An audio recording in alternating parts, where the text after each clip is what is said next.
Hi, there are a wide range of videos on YouTube addressing the subject of landscape photography. And sooner or later, most of them get round to talking about post-processing. And in the main, these address post-processing using Lightroom.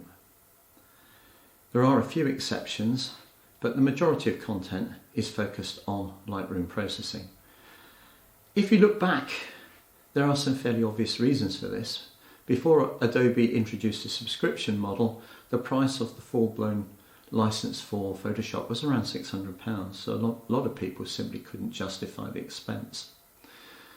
The other issue is that Photoshop addresses the needs of a wide range of photographers and other graphic designers, so it's an incredibly complicated piece of software and can be quite daunting to use.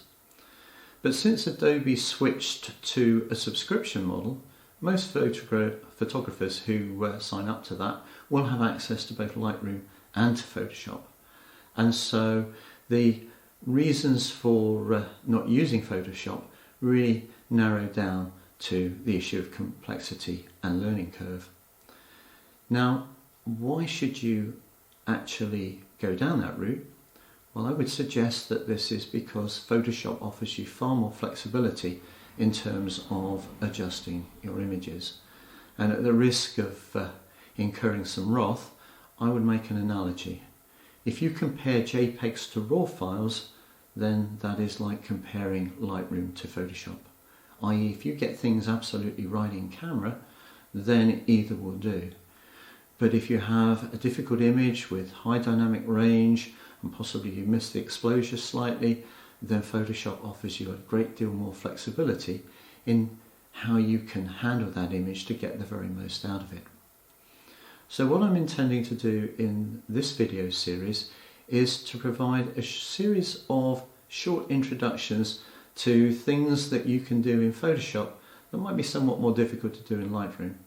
And I'm limiting them to 5 minutes and trying to concentrate on specific aspects, because one of the difficulties in Photoshop is actually remembering the key commands you need to do specific actions that are required for your adjustments.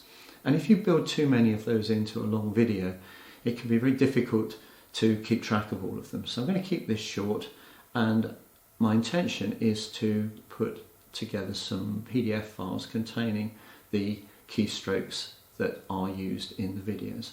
So I hope you'll find these videos interesting. Indeed, I hope you watch them.